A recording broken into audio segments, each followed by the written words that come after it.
Krishna Dandavat Pranams. My name is Rasik.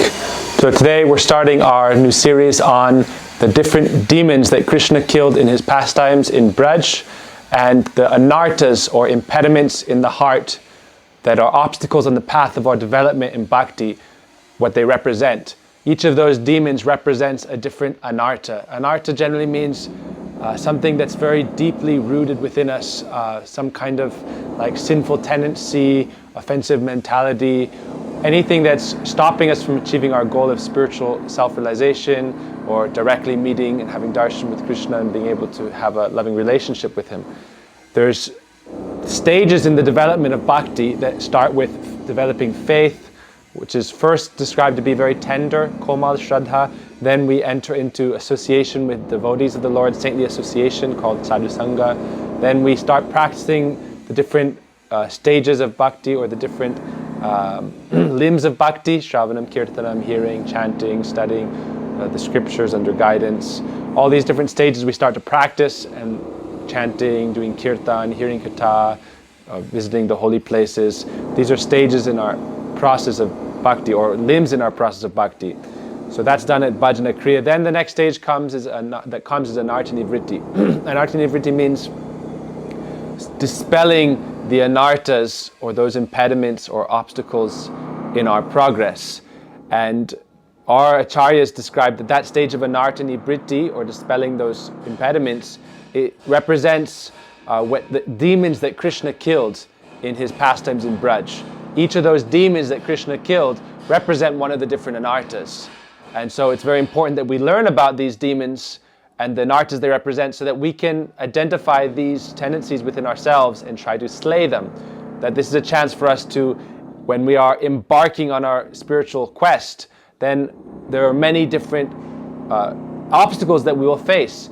And those obstacles we should see as challenges which are actually helping us grow in our development. So they're actually favorable, because if there were not any obstacles, then we would have nothing to challenge us, and therefore we would not be able to grow in our character. So actually these anartas are there.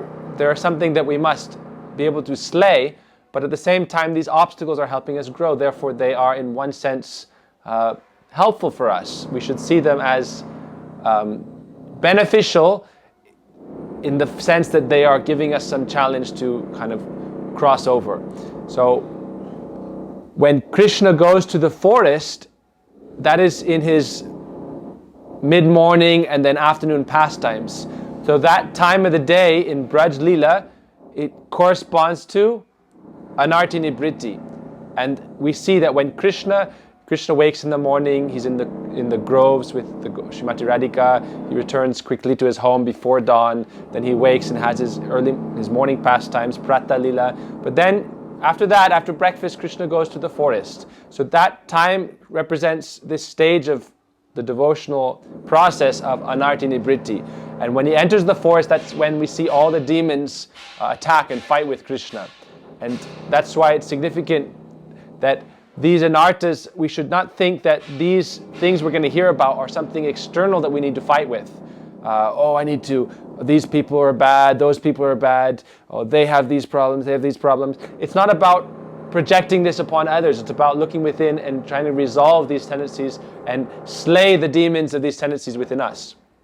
We actually see that in the scriptures it's described that in different ages, the demons are present in different places, primarily speaking. So in the first Satya Yuga age, the age of enlightenment, the age of truth, which lasts very long, and when people are very long-lived, intelligent, wise, self-controlled, at that age the demons tend to live even on other planets like Hiranyakashipu, Hiranyaksha.